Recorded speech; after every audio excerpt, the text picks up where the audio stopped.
नमस्कार दोस्तों, हमारे YouTube चैनल पर आपका हार्दिक स्वागत, अभिनंदन। हम बढ़ रहे हैं राजस्थान की कला और संस्कृति, जिसमें कला और संस्कृति में हम अध्ययन कर रहे थे जनजाति टॉपिक्स, जिनमें हमने मीणा जनजाति को हमने पढ़ लिया था। आज हमारा इसी क्रम में भील जनजाति के बारे में हम क्या करेंगे, अध्ययन करेंगे।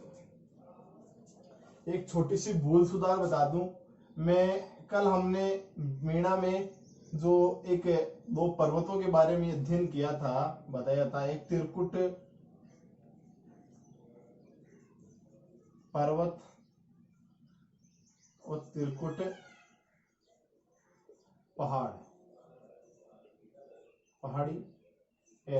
जो मैंने गलतियों से या बोलने में बाड़मेर बता दी थी, तो ये बाड़मेर में नहीं होकर ये जैसलमेर में है। इसे भूल सुधार कर ले रहे। जैसलमेर का किला इसी पहाड़ी पर बना हुआ है और त्रिकुट पर्वत करौली में है। भील जनजाति सबसे बड़ी जनजाति कौन सी है? मीणा। दूसरी सबसे बड़ी जनजाति राजस्थान की दूसरी सबसे बड़ी जनजाति है या नहीं? आदिम जनजाति है ये। आदिम यानी सबसे पुरानी।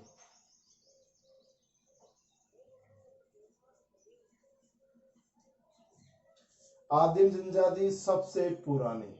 अब पुरानी सबसे पुरानी है, इस बात का क्या प्रमाण है? इस बात का हमें प्रमाण मिलता है हमारे जो ग्रंथ हैं, रामायण, महाभारत और जो विभिन्न साहित्य लिखे गए हैं, उनमें रामायण में दो पात्र वे थे, एक सबरी के बेर, कहते ना, सुदामा के तंदुल सबरी के बेर, सुदामा के तंदुल रुचि रुचि भोग लगाए। जो ये सबरी के बेर, तो ये सबरी भी क्या थी? एक भीलनी थी। सबरी भी क्या थी? भीलनी, जिसने भगवान श्री राम को वनवास काल के दौरान, राम को और लक्ष्मण को वनवास काल के दौरान इन्होंने अपने झूठे बोर खिलाए थे। अपने झूठे क्या खिलाए थे? बोहर खिलाए थे, बेर खिलाए थे, है या नहीं? तो ये है। तो इन प्रमाणों के आधार पर हम कह सकते हैं कि भाई रामायण काल में भील जनजाति थी। महाभारत में एक धनुधर हुआ था, एक शिष्य हुआ था, जिसका नाम था एकलव्य,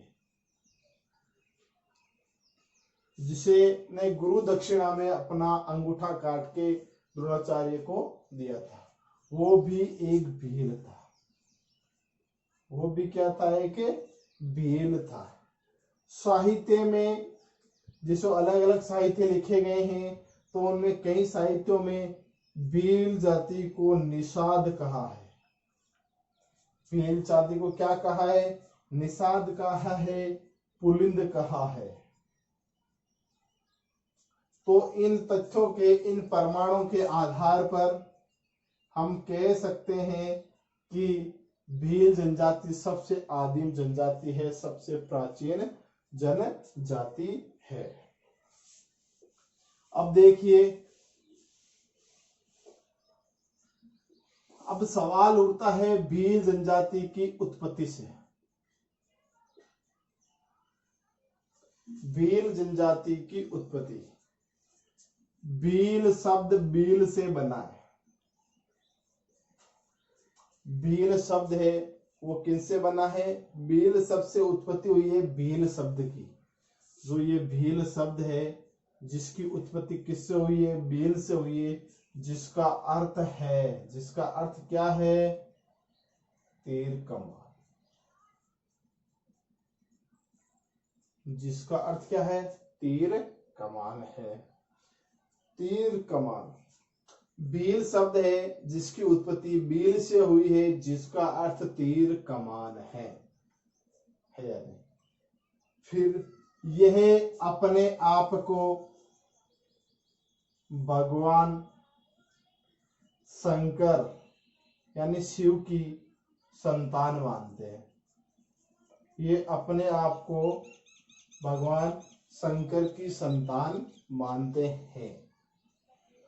अलग अलग इतिहासकारों ने इनके बारे में अलग अलग बातें कही है, अलग अलग शब्द कहे हैं, जिनमें कर्नल जेम्स टॉड,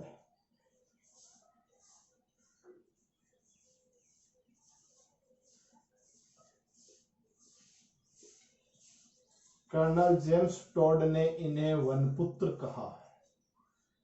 इन्हें क्या कहा है? वनपुत्र कहा है। हीरानंद ओझा जो भी एक इतिहासकार हुए हैं, उन्होंने आदिवासी अनार्य कहा है। इन्होंने आदिवासी अनार्य कहा है।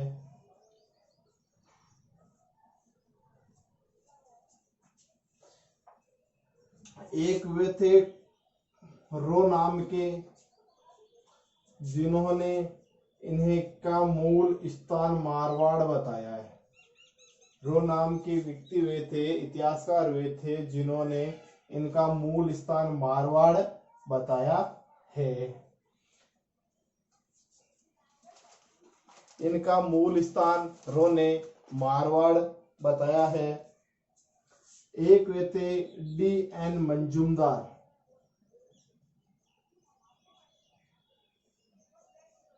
एक इतिहासकार हैं D.M. मंजुमदार।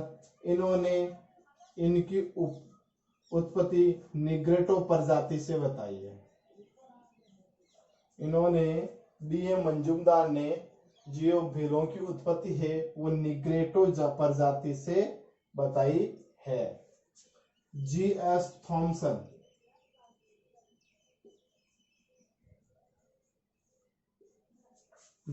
G.S. थॉमसन ने भीली व्याकरण लिखी थी।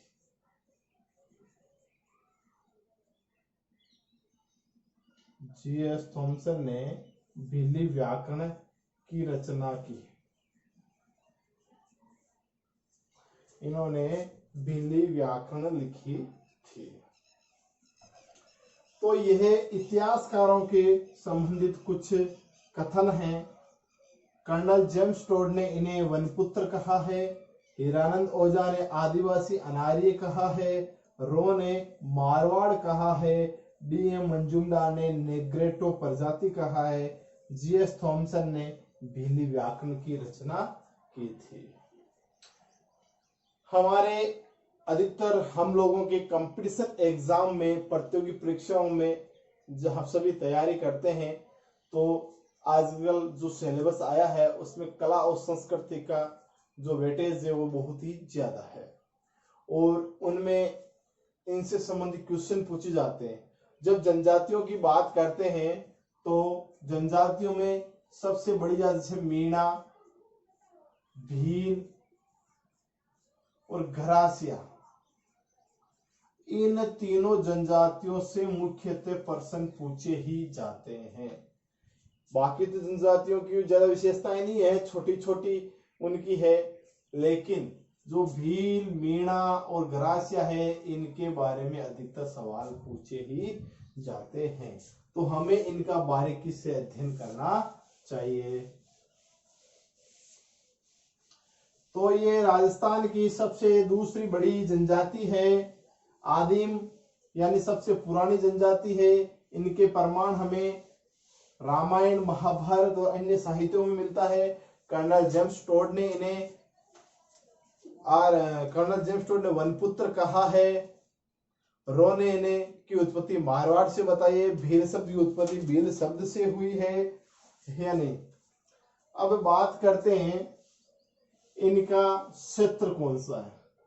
वही मानचित्र तो देखो बनाना आता नहीं है, मैं इसी डायग्राम के माध्यम से आपको समझाने का प्रयास करूंगा और आप समझने का प्रयास करें। ये राजस्थान का उत्तरी क्षेत्र है, ये पूर्वी क्षेत्र है, ये पश्चिमी क्षेत्र है और दक्षिणी क्षेत्र है। जो दक्षिणी क्षेत्र का जो ये क्षेत्र है जिसमें उदयपुर, डूंगरपुर, बांसवाड़ा, जो ये क्षेत्र है इनका इन भागों में यह भील जनजाति का निवास स्थान है। ये भील जनजाति पाई जाती है। हम कह सकते हैं मुख्य रूप से उदयपुर, डूंगरपुर, बांसवाड़ा इन क्षेत्रों में यह पाई जाती है। यानी कि जो यहां है, देखिए दो शब्दों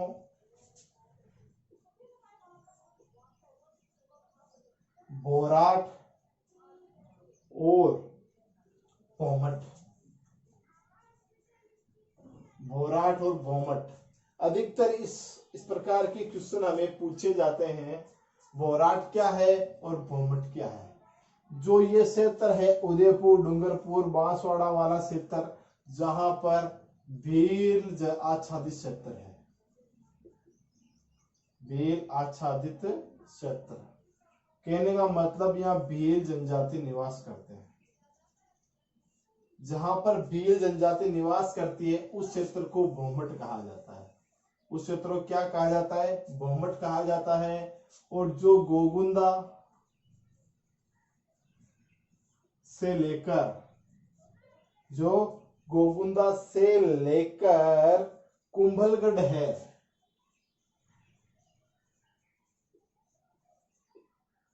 गोगुंदा से लेकर जो कुंभलगढ़ का पठारीय भाग है, जो पठार है वो बोराट का पठार है, उसे बोराट का पठार कहते हैं।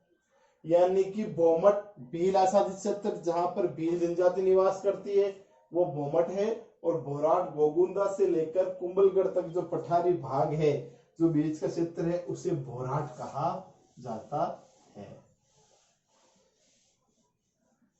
तो ये हुई इनके निवास स्थान से संबंधित,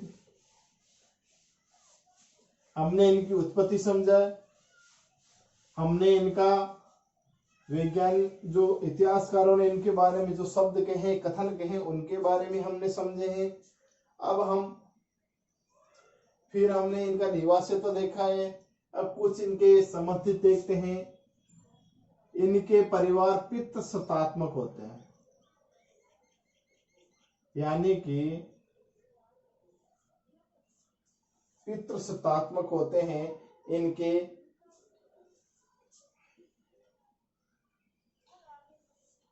जो ये परिवार है जो इनमें पितृसत्तात्मक होते हैं, यानी कि इनके जो पितृ हैं इनके परिवार में पिता की चलती है, पिता इनके परिवार के मुखिया होते हैं, यानी पिता क्या होते हैं? परिवार के मुखिया होते हैं।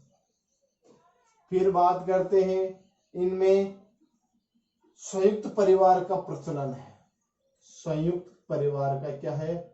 प्रचलन है। संयुक्त परिवार का प्रचलन है।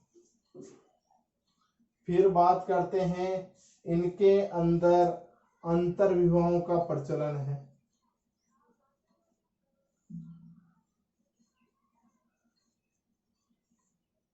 अंतर अपने अपने समाज में है, अंतर विवाहों का प्रचलन है। यह जो विधवा विवाह है उनके पक्षधर नहीं है। ये विधवा विवाह है उसके पक्षधर नहीं है। इनके अलावा भी अपने देखो एक जैसे चारण जाति है, राजपूत जाति है, राजपूत जाति में आजकल होने लगे और भी, लेकिन मुख्य रूप से ये जो चारण और राजपूत जाति भी विधवा विवाह को अनुमति नहीं देती है।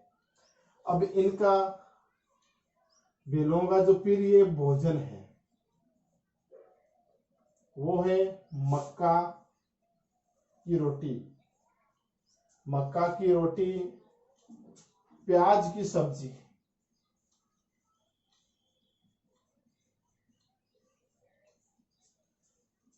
और शराब का प्रचलन है ही।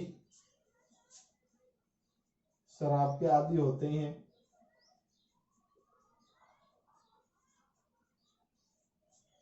तो इनका प्रिय भोजन मक्का है, प्याज की सब्जी है, इन प्रकार के प्रिय भोजन है और शराब का प्रचलन है। अब हम बात करते हैं इनके रहन सहन से संबंधित।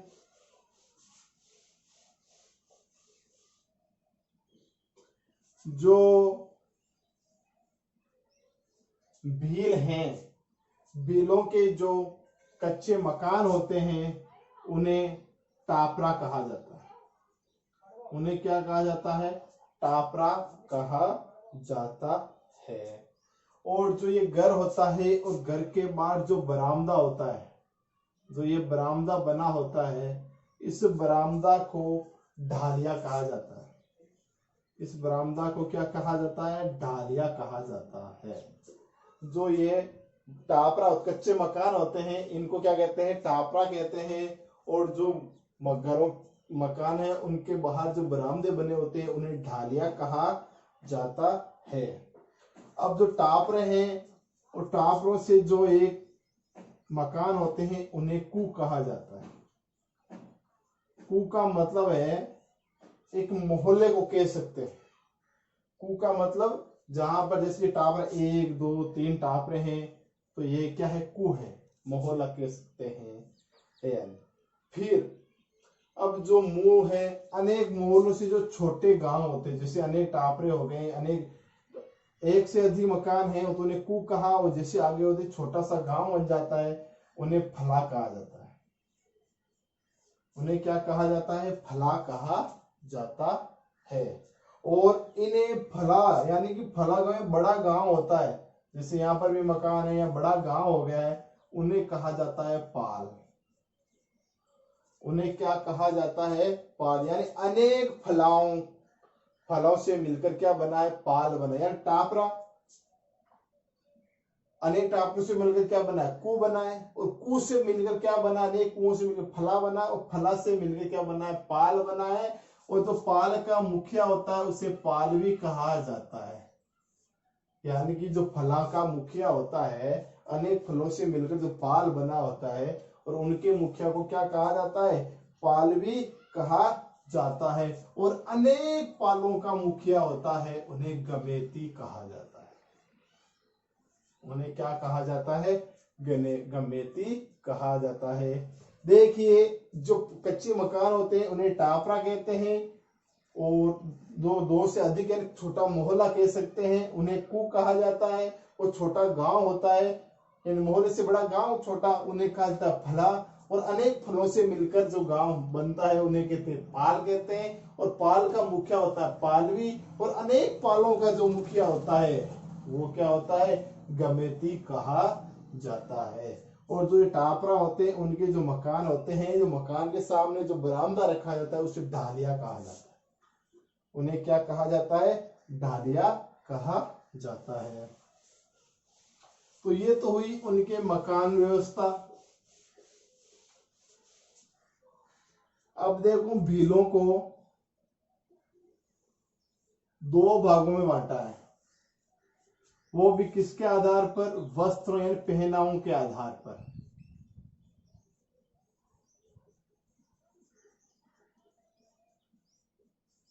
पहनावों के आधार पर भीलों को 2 भागों में बांटा है।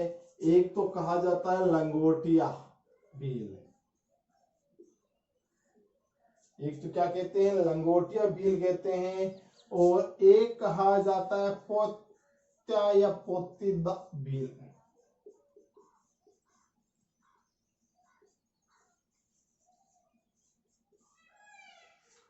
पोत्या या पोतीदा भील।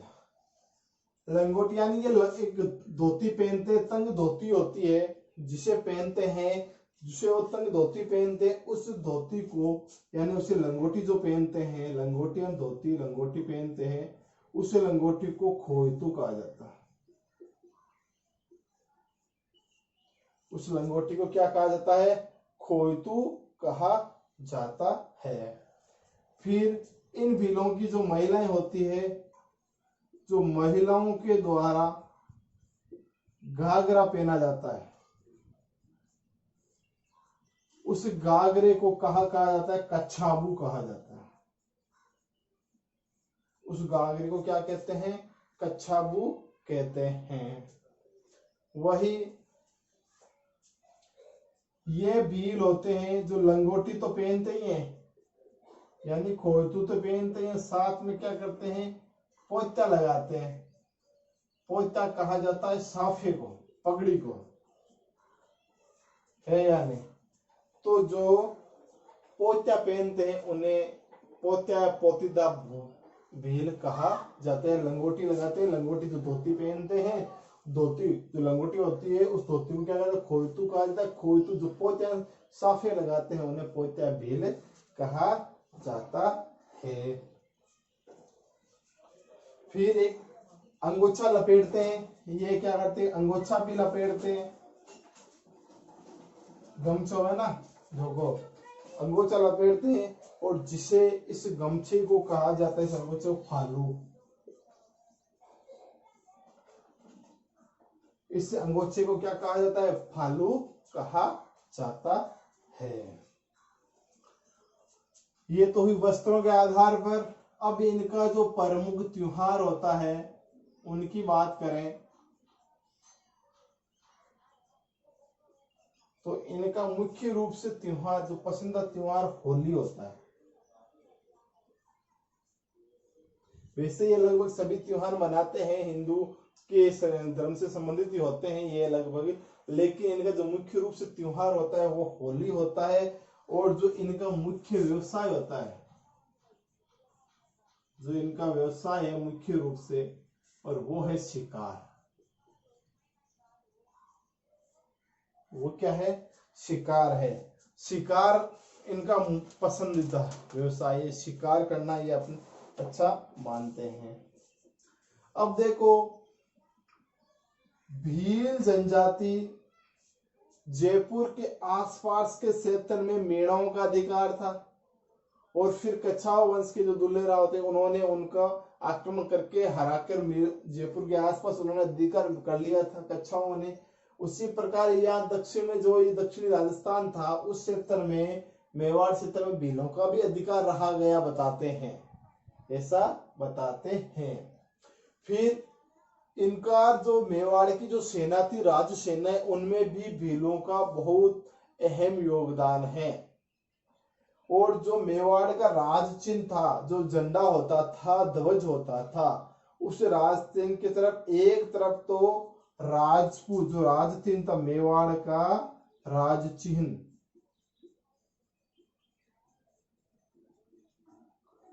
उसके एक तरफ जो राज झंडा होता है, राज चिन्ह होता था, उसके एक तरफ तो राजपूत शासक का चित्र होता था, एक तरफ तो,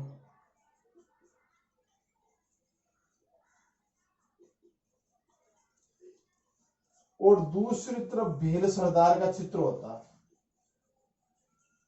ये ध्यान में रखने की बात है कि किस जनजाति के, अगर क्वेश्चन आ भी जाता है कि किस जनजाति के राज चिन्ह, किस जनजाति का राज चिन्ह में चित्र अंकित होता था, तो हम कह सकते हैं भील जनजाति का। कि मेवाड़, या कहते हैं मेवाड़ में किस जनजाति, मेवाड़ के राज चिन्ह में किस जनजाति का चिन्ह अंकित है, तो वह होता था भील सरदार का, भील जनजाति के जो सरदार होते थे उनका होता था। एक तरफ तो उस वक्त जो शासक होता था उनका चित्र होता था, दूसरी तरफ भील सरदार का चित्र होता था।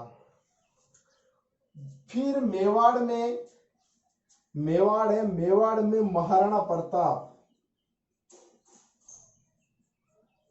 वैसे मेवाड़ पूरी वीर योद्धाओं की भूमि रही है। अगर मेवाड़ नहीं तो राजस्थान का इतिहास भी नहीं होता। जिस प्रकार कहा जाता है कि भारत में अगर राजस्थान राज्य नहीं है तो उसमें राजस्थान का इतिहास नहीं, तो भारत का इतिहास ही नहीं है। उसी प्रकार अगर राजस्थान में मेवाड़ का इतिहास नहीं तो किसी राजस्थान का कोई इतिहास भी नहीं है, क्योंकि यहाँ मुख्य योद्धा यहाँ हुए थे, मुख्य युद्ध इन योद्धाओं के द्वारा लड़ा गया था, जिनमें महाराणा प्रताप है। और महाराणा प्रताप ने एक भील सरदार था, भील सरदार, जिसका नाम था पुंजा। जिसका क्या नाम था? पूंजा भील। एकमात्र ऐसा भील, पूंजा भील, जिसे राणा की उपाधि दी गई थी, जिसे राणा की उपाधि दी गई, राणा कहकर इसे बुलाने की अनुमति दी गई थी, इसे राणा कहा जाता था। यानी भील, सरदार, जो पूंजा है, इनको राणा कहकर अनुमति ये किसने दी थी? महाराणा प्रताप ने। ये किसने दी थी? महाराणा प्रताप ने। महाराणा प्रताप के द्वारा इन्हें दी गई थी। अब बात करते हैं इनके जो सांस्कृतिक शब्दावलियां हैं उनके बारे में। जो भील जनजाति से संबंधित जो भी शब्दावलियां हैं उनके बारे में हम अध्ययन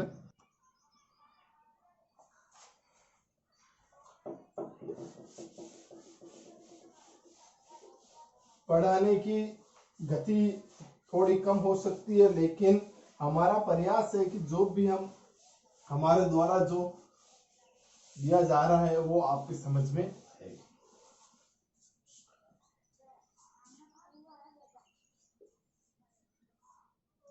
भील संबंधित शब्दावली में एक शब्द आता है पांडा, जिसे पांडा या भी कहते हैं, पांडा या पांडा। एक होता है कांडा। ये दो शब्द है। अगर पांडा कहकर किसी भील को बुलाया जाता है तो वो बहुत ही खुश होता है। इस शब्द से क्या होता है? वो खुश होता है या नहीं? और कांडा कहकर अगर इसे बुलाया जाता है तो वह नाराज होता है। ये दो शब्द होते हैं। अगर किसी भील को पांडा कहते हैं तो बड़ा ही प्रसन्न होता है, खुश होता है, और अगर उसे भील को कांडा कहा जाता है तो वो नाराज होता है, वो इस शब्द को गाली मानता है। वो इस शब्द को क्या मानता है? गाली मानता है, अपमान्य शब्द मानता है।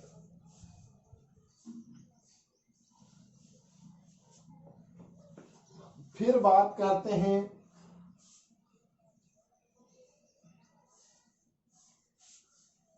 बहुत बार ये प्रश्न पूछा भी जाता है, अपने परीक्षाओं में आता है, फायरे फायरे। ये भीलों का रणघोष है। यानी जब युद्ध के समय जाते हैं तो ये रणघोष करते हैं। अभी रामायण चल रही थी तो रामायण में जो लंका की चढ़ाई कर रहे थे तो रणघोष में हर हर महादेव के जैसे नारे लगा रहे थे, वैसे इनका क्या है? रणघोष है। मीणा, मीणाओं का रणघोष है किकमारी।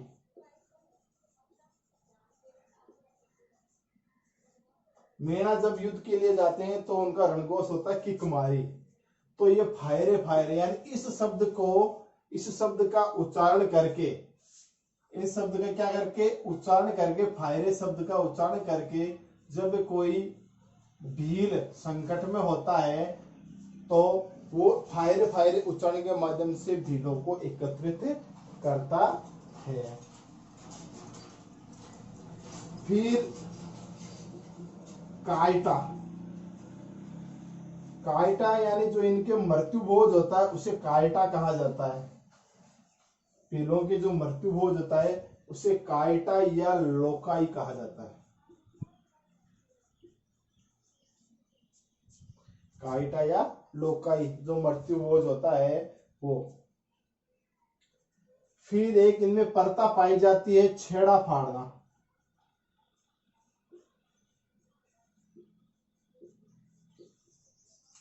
छेड़ा फाड़ने का अर्थ होता है तलाक या विवाह विच्छेद।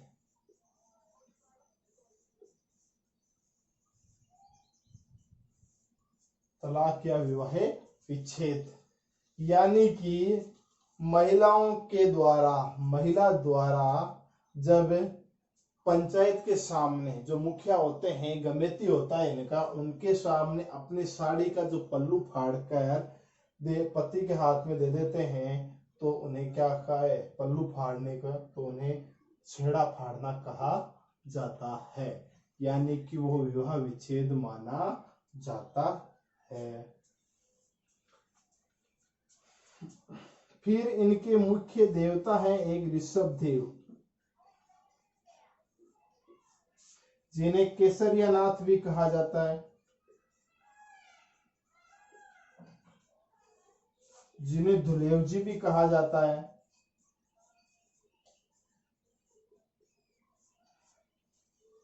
ऋषभ देव जी, केसरियानाथ जी, धुलेव जी, इन पर चढ़ी खीर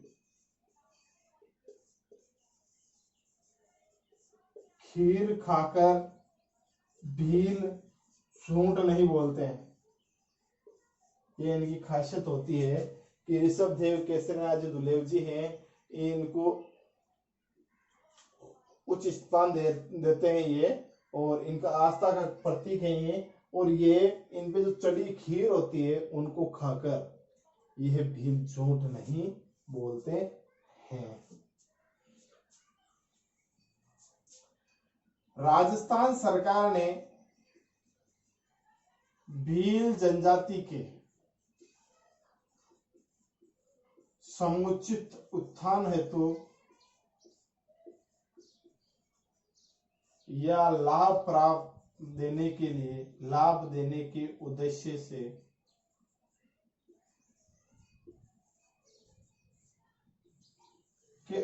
से एक संघ बनाया है जिसका नाम है राजस संघ।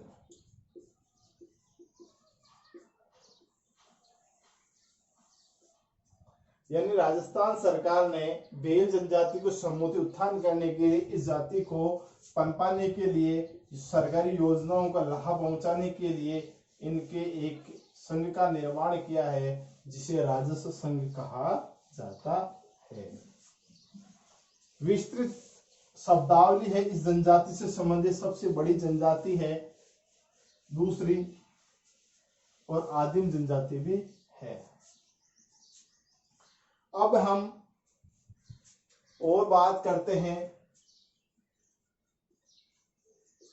खोइतू तंग धोती को कहते हैं, अभी हमने दिन किया था, बात की थी। फिर कच्छाबू, महिलाओं के द्वारा जो पहना जाता घाघरा है उसे कहा जाता है कच्छाबू है, यानी अटक। जो इनके गोत्र होते हैं उनको अटक कहा जाता है।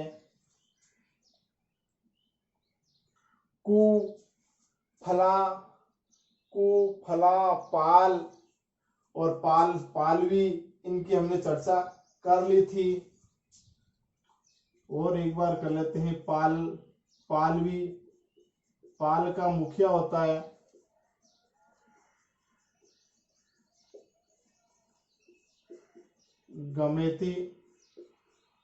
गमेती जो है अनेक पालों का मुखिया, यानी अनेक पालों से मिलकर जो गांव बनते हैं उनका, यानी गांव का मुखिया होता है। इनका पवित्र वृक्ष महुआ, इनका क्या है, पवित्र वृक्ष है जिसपे उड़न गिलहरियां पाई जाती है। महुआ वृक्ष पे उड़न गिलहरियां रहती है। पोत्या साफे को कहा जाता है, पोत्या कहा जाता है साफे को। देपाड़ा, ये तंग धोती होती है, पुरुषों के द्वारा जो पहनी जाती है।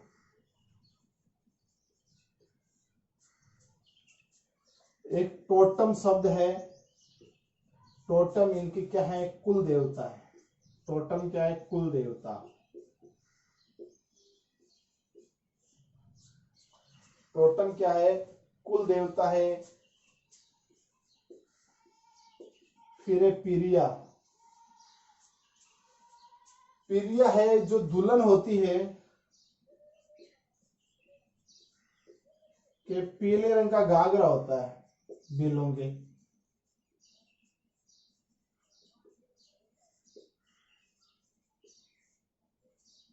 दुल्हन के पीले रंग का जो घाघरा होता है उसे क्या कहा जाता है, पीरिया कहा जाता है।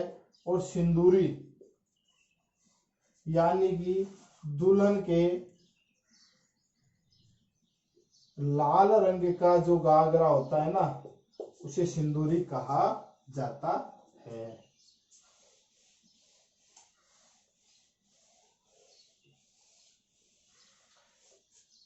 दुल्हन के पीले रंग का घाघरा पीरिया और लाल रंग का घाघरा सिंदूरी होता है। एक शब्द है फेंटा,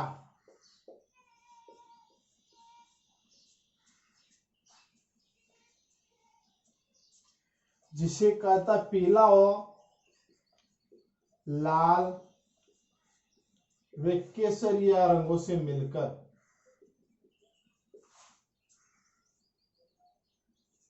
रंगों का जो साफा होता है उसे फेंटा कहा जाता है।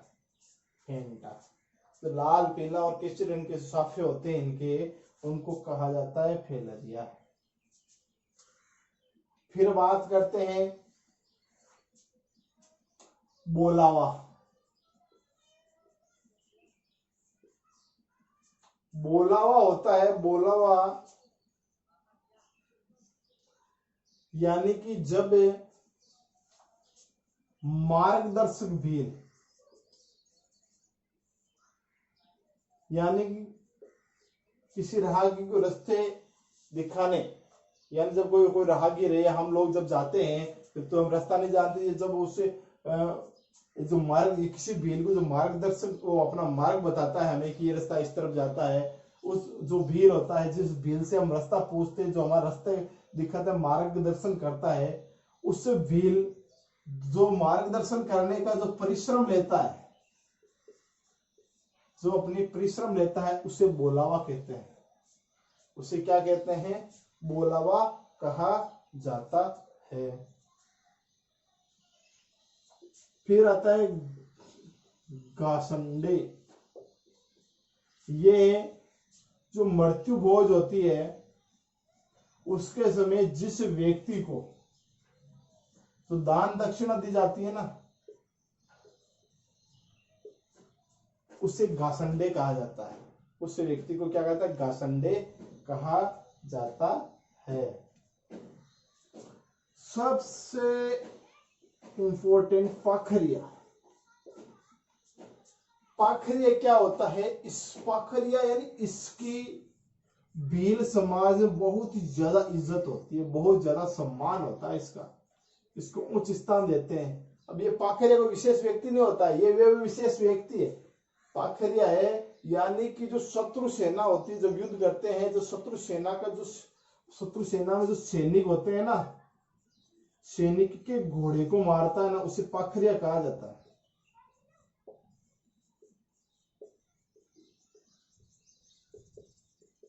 जो शत्रु सेना होती है उसके सैनिक घोड़े होते हैं, उस घोड़े को जो मारता है उसे पाखरिया कहा जाता है। और जिसकी बहुत इज्जत करते हैं, ये पाखरिया की क्या करते हैं, इज्जत करते हैं। और ये मेलनी, ये तो हर समाज में होनी चाहिए, मैं तो मानता हूं, मैं मानता हूं कि मेलनी तो हर समाज में होनी चाहिए। मेलनी एक ऐसी प्रथा है भीलों में, मेलनी से यह जानकारी मिलती है कि भील एक दूसरे का सहयोग करने में भी रुचि रखते थे। यानी कि जब कोई गरीब भील होता है और उनके परिवार में कोई शादी या कोई कार्यक्रम होता है, और जो उस कार्यक्रम में यानी गरीब होता है तो वो करने में असमर्थ होता है, तो उस समय जो भील होते हैं वो मिलकर अपने अपने घरों से मक्का देते हैं, किलो 2 किलो 5 किलो जो भी है, 10-10 इनमें प्रत्येक परिवार से 10-10 किलो मक्का, प्रत्येक परिवार से 10-10 किलो मक्का दिया जाता है। जो उसे रिवाज को मेलनी कहा जाता है, यानी मेल तोल से, यह मेल भावना से है, सहयोग की भावना कह सकते हैं, सहयोग की मेल। तो मैं मानता हूं कि ये मेलनी है तो अपने संपूर्ण समाज में होनी चाहिए। इनमें आटा साटा भी पाया जाता है। ये तो लगभग सभी समाजों में पाया जाता है, लेकिन प्राचीन काल से रिवाज इनके यहाँ चली जा रही है आटा साटा। बाकी समाजों में तो लड़कियों की कमी होने से या योग्य वर नहीं मिलने से या किसी स्थिति मान लीजिए सामाजिक स्थितियों के आधार पर आटा साटा प्रस्तुत हो गया है।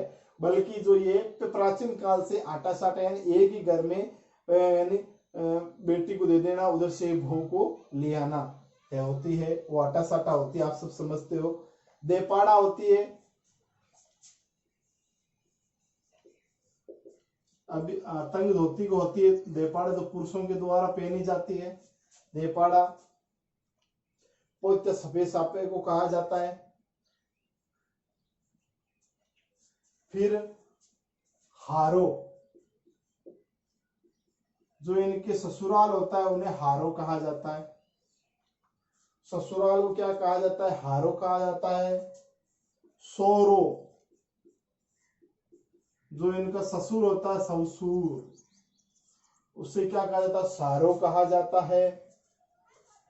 आई, आई शब्द आप जानते हैं मां के लिए प्रयुक्त होता है, मां को कहा जाता है आई। बा कहते हैं इनके पिता को, पिता को ये बा कहते हैं। फिर मोटा बा दादा को कहा जाता है, मोटा बा है जो दादा को कहा जाता है। माही शब्द होता है जो फूफा के लिए प्रयुक्त करते हैं, माही शब्द है वो फूफा के लिए प्रयुक्त करते हैं। हाउ शब्द है सास के लिए प्रयुक्त की जाती है। और बाबा शब्द है वो नाना के लिए प्रयुक्त करते हैं। ये तो है इनकी रिश्तेदारी शब्दावली। ये क्या है? इनकी जो रिश्तेदारी शब्दावली है वो। हारो शब्द कहा जाता है ससुराल को, सासुर या ससुर ससुर को कहा जाता है। आई माँ को कहते हैं, बा पिता को कहते हैं, बा पिता को कहा जाता है। मोटा बा दादा को कहा जाता है। माही फूफा को कहा जाता है। हाउ सास को कहते हैं, बाबा को नाना कहा जाता है। अब हम बात करते हैं, ये थी इनकी पारिवारिक स्थिति भीलों की।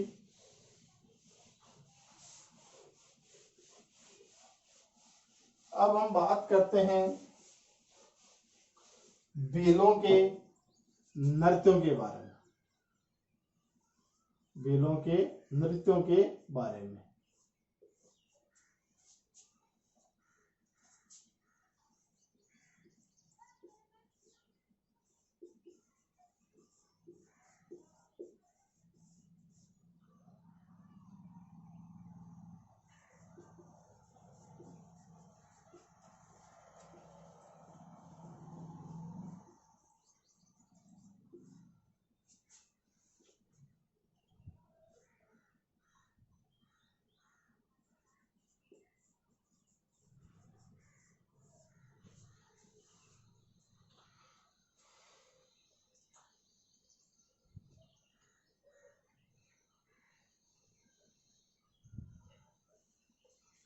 नृत्यों की बात करते हैं तो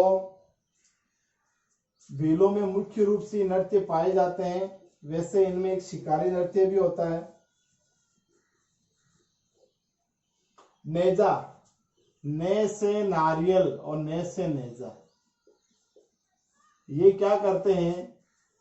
एक बहुत लंबे बड़े बांस या पेड़ जो भी होता है उस पे सबसे ऊपर या नारियल बांधते हैं। या क्या किया जाता है? नारियल बांधा जाता है और नीचे यहाँ महिलाओं के द्वारा, जो महिलाएं होती है वो खड़ी होती है। जो वीर पुरुष आते हैं वो इस पे चढ़ने का प्रयास करते हैं, तो इन महिलाओं के द्वारा कोड़े मारे जाते हैं। इन महिलाओं के द्वारा उनकी पीठ पे कोड़े मारे जाते हैं। तो इस प्रकार का एक नेजा खेल के माध्यम से नृत्य होता है जिसे नेजा नृत्य कहा जाता है। और ये होली के बाद होने वाला नृत्य है। ये कब होते हैं? होली के बाद में होता है। होली के बाद। फिर बात करते हैं गौरी नृत्य को। मैं एक बार छोड़ रहा हूं, अभी बात करेंगे इसका अलग से। हाथीमना यानी कि यह विवाह के समय बैठकर किया जाने वाला नृत्य है। विवाह के समय बैठकर, हो सकता है हाथीमना शब्द आया तो हाथी पे बैठ के किया जाता होगा, लेकिन ये विवाह के समय बैठ कर नृत्य किया जाता है। युद्ध नृत्य यानी इसमें क्या करते हैं, दो भील होते हैं आपस में युद्ध कला का प्रदर्शन करते हैं, जिसे युद्ध करते हैं। वर्तमान समय में सरकार ने इस नृत्य को बंद कर दिया है। क्यों, इसमें क्या होता था कि वे जब दो भील होते थे वो आपस में युद्ध करते थे, जिससे इन्हें चोटें वगैरह आती थी। अधिकतर ऐसा होता था कि युद्ध में नृत्य में मृत्यु भी हो जाती थी। इस कारण से इसको बंद कर दिया है। द्विचक्री, ये दो चक्कर बनाए जाते हैं जिनमें एक चक्कर में महिला होती है और एक चक्कर में क्या होते हैं, पुरुष होते हैं। एक चक्कर में महिलाएं होती है और एक चक्कर में पुरुष होते हैं। शिकारी नृत्य, शिकारी, इसमें शिकार का प्रचलन किया जाता है। शिकार का प्रदर्शन किया जाता है। तो मुख्य रूप से ध्यान रखने वाले योग्य अपने यही है कि हाथीमना, नेजा, घवरी और द्विचक्र नृत्य। अब हम बात करते हैं गौरी नृत्य की।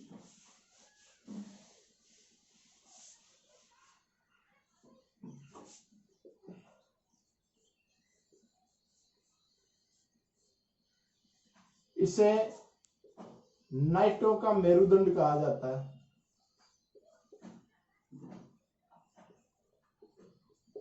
नाट्यों क्या कहा जाता है, मेरुदंड कहा जाता है। सबसे प्राचीन नृत्य भी बताते हैं इसे।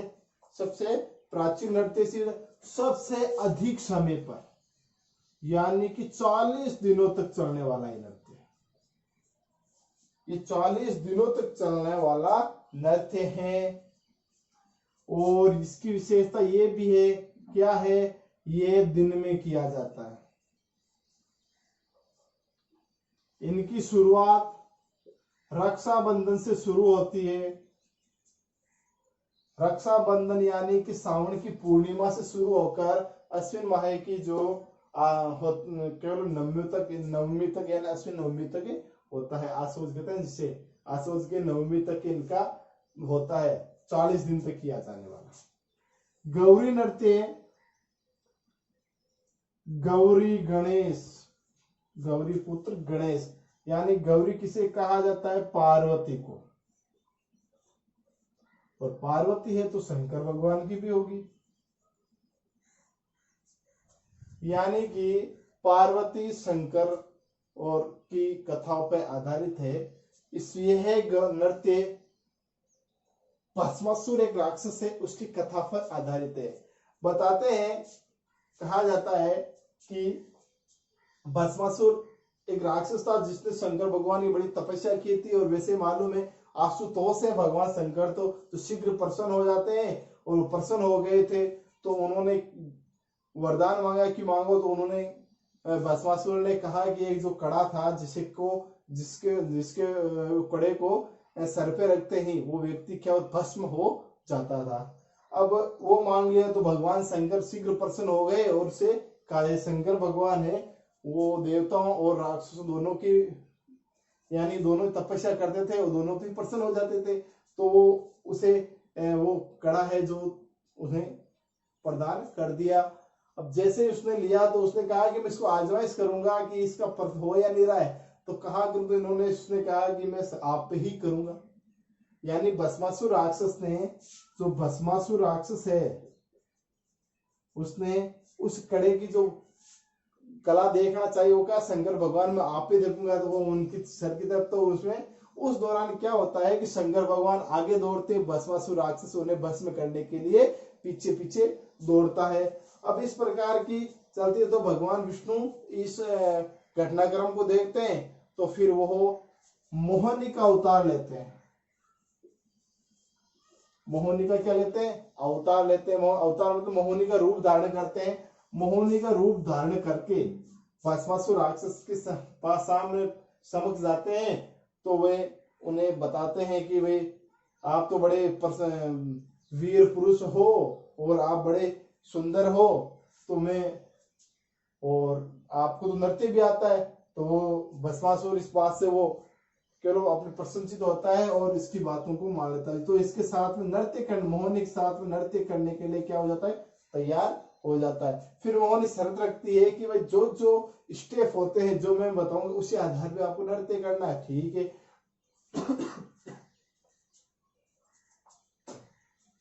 मोहनी के द्वारा जो नृत्य जिस प्रकार किया है उसी प्रकार भस्मासुर भी करते हैं। इसी दौरान क्या होता है, मोहनी अपने हाथ को ऊपर सर से लेकर नृत्य करती है।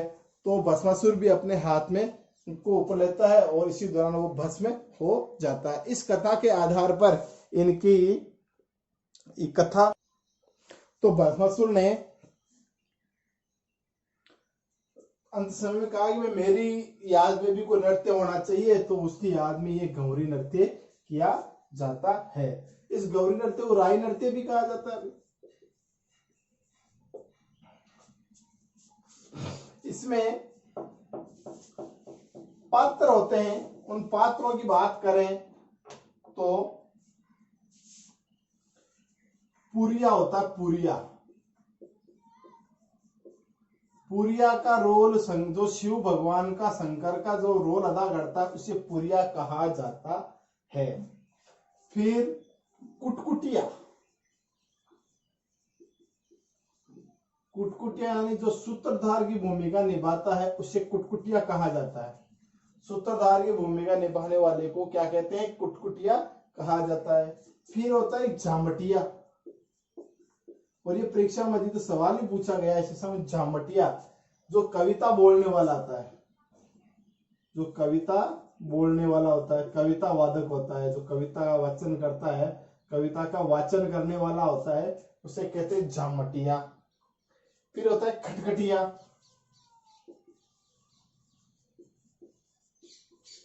और खटखटिया यानी जो कविता का दोहरान करता है, वो कविता का क्या करता है, दोहरान है। जो कविता का दोहरान करता है उसे खटखटिया कहा जाता है। ये पात्र हैं, ये क्या है, गौरी नृत्य के पात्र हैं और इनके नाम है। पात्रों के क्या है, नाम है। पुरिया भगवान शिव को कहा जाता है, कुटकुटिया सूत्रधार को कहा जाता है, झामटिया कविता वाचन करना है, खटखटिया कविता के दोहरान करने वाले को कहा जाता है। तो ये है भीलों के नृत्य। अब हम बात करेंगे भीलों के विवाह के बारे में। भीलों के विवाह के बारे में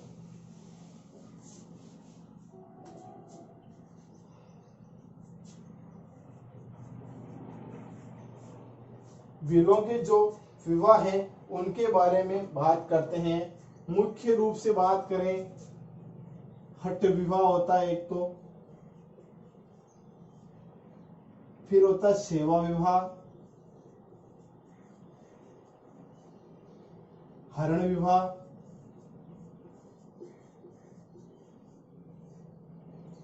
फिर होता है परिवीक्षा विवाह,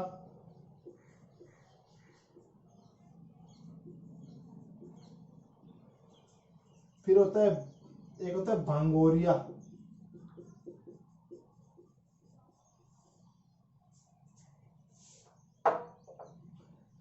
हठ विवाह। इसमें क्या होता है, लड़का होता है वो लड़की का अपहरण करता है। लड़का क्या करता है, लड़की का अपहरण करता है। यानी सेवा विवाह में क्या होता है कि लड़के को लड़की का पिता, जो लड़की का पिता होता है, वो अपने कार्य करने के लिए, अपने जो खेती का या घर का जो अपने कृषि या खेती का जो कार्य होता है उसके करने के लिए अपने घर पे रखता है। और उस दौरान अगर मान लो, उस दौरान अगर इनके वो कार्य पसंद आ जाता है तो वो लड़की का पिता अपनी लड़की का विवाह उस लड़के के साथ में कर देते हैं। फिर आता है हरण विवाह। हरण विवाह क्या होता है, लड़का लड़की का इसमें भी क्या कर लेता है, अपहरण कर लेते हैं।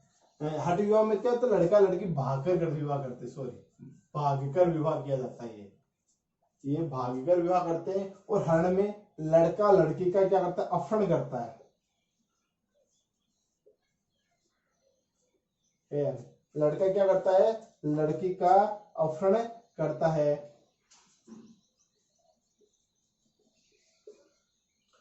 फिर होता है परिवीक्षा विवाह। परिवीक्षा में क्या होता है, जब कोई लड़का होता है वीरता या साहस का कार्य करता है, अपने वीरता या साहस का कार्य करता है, तो उसको प्रसन्न होकर लड़की का पिता है उसकी विवाह कर देते हैं, उसे परिवीक्षा विवाह कहा जाता है। भांगोरिया, भांगोरिया ये एक प्रकार का हम कह सकते हैं त्योहार होता है या मेले का आयोजन होता है, त्योहार या मेले का आयोजन है जिसमें लड़के और लड़कियां मेले में जाते हैं और उस दौरान जीवन साथी चुना जाता है। भांगोरिया का अंदर जीवन साथी चुना जाता है। देखो एक इसमें होती है दापा, इसमें होती है छेड़ दापा प्रथा है। एक दापा प्रथा का अर्थ होता है कि जैसे इसमें हट विवाह होता है, लड़का लड़की भाग के जो विवाह करते हैं और विवाह के बाद में लड़के के द्वारा जो राशि दी जाती है उसे दापा प्रथा भी कहते हैं। लड़के शादी के बाद जो लड़का लड़की है उसके द्वारा जो राशि दी जाती है उसे क्या कहते हैं, दापा कहा जाता है। तो मित्रों ये है अपने इससे संबंधित। अब देखिए भराड़ी एक शब्द आया, भराड़ी, भराड़ी इनकी देवी है। भराड़ी क्या इनकी देवी को कहा जाता है, एक देवी होती है उनको कहा जाता है। फिर देखो भीलों के द्वारा कृषि कार्य किया जाता है जिसमें चिमाता और दजिया,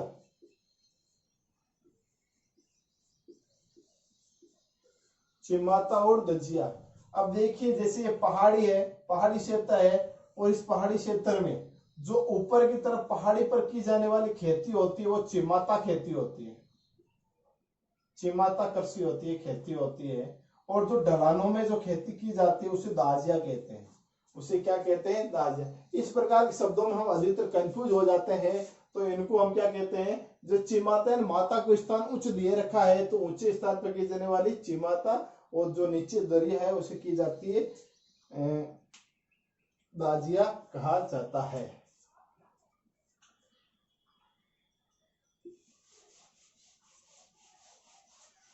भीलों जनजाति अंतिम चरणों पर है।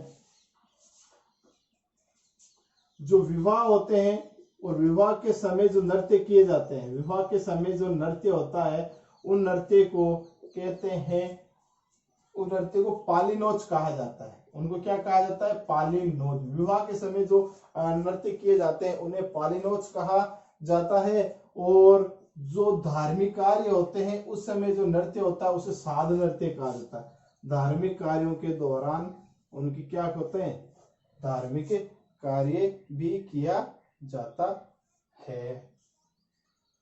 तो मित्रों इसी के साथ हमारी भील जनजाति वो समाप्त होती है और आशा करता हूं आपके सामने जो भील जनजाति है वो आप अध्ययन किया है हमने, वो आपको पसंद आई होगी। अगर आपको पसंद आई है और इससे संबंधित कोई आपका अमूल्य विचार है तो कमेंट के माध्यम से दीजिए। वीडियो को अधिक से लाइक करें, शेयर करें, और अभी तक आपने चैनल सब्सक्राइब नहीं किया है तो चैनल को सब्सक्राइब जरूर करें। धन्यवाद। जय हिंद।